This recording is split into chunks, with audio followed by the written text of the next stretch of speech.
एक बार साहिल ने अपने दोस्त रमेश पर सिविल कोर्ट में केस दाखिल किया। उसका कहना था कि रमेश ने उसकी प्रॉपर्टी पर गलत तरीके से कंस्ट्रक्शन कर लिया है।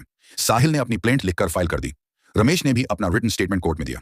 पर जब केस आगे बढ़ा, साहिल को याद आया कि उसने एक इंपॉर्टेंट फैक्ट छोड़ दिया कि उसके पास उस प्रॉपर्टी का अपडेटेड सेल डीड भी है, जो उसने केस फाइल करने के बाद मिल गया था। अगर वो ये डॉक्यूमेंट ना जोड़ता तो केस वीक पड़ जाता। कोर्ट में क्या हुआ, साहिल ने जज से कहा, माय लॉर्ड, मैंने अपनी प्लीडिंग में थोड़ा चेंज करना चाहता हूँ, एक फैक्ट और डॉक्यूमेंट ऐड करना चाहता हूँ। जज ने कहा, इससे तुम्हारा केस का नेचर बदल रहा है क्या? साहिल बोला, नहीं माय लॉर्ड, मैं बस अपने स्टेटमेंट में करेक्शन कर रहा हूं ताकि पूरी सच्चाई सामने आ सके। कोर्ट ने order 6 rule 17 of the civil procedure code CPC के तहत अमेंडमेंट अलाउ कर दी, क्योंकि वो जस्टिस के इंटरेस्ट में थी और किसी पार्टी को नुकसान नहीं पहुंचा रही थी। कॉन्सेप्ट समझो, अमेंडमेंट ऑफ प्लीडिंग्स का मतलब है अपने प्लेंट या रिटन स्टेटमेंट में कुछ नया ऐड करना, हटाना या करेक्ट करना, ताकि सच और प्रॉपर इश्यूज कोर्ट के सामने रहें।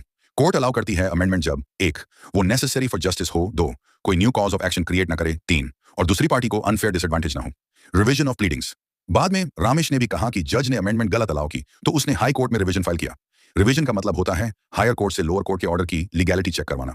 हाई कोर्ट ने देखा कि ट्रायल कोर्ट ने लॉ के हिसाब से अमेंडमेंट अलाउ की थी, इसलिए रिवीजन डिसमिस कर दी। Case law example 1, LJ Leach and company versus Jardine Skinner and company, 1957। Supreme court ने कहा, even if amendment changes the relief, court may allow it if it helps in deciding the real controversy. Doctor P. जयालक्ष्मी व says सराधा, 2009। Court ने कहा, amendment allow करने का मकसद है सच्चाई को पूरी तरह सामने लाना, टेक्निकलिटी से न्याय नहीं रोका जाना चाहिए। मॉरल ऑफ द स्टोरी, कहानी का सार, कोर्ट सच्चाई और न्याय के लिए छोटी मोटी गलतियां माफ कर सकती है। अगर प्लीडिंग में करेक्शन से केस फेयर और कंप्लीट होता है तो अमेंडमेंट अलाउ होती है, पर मिसयूज से या डिले के लिए नहीं।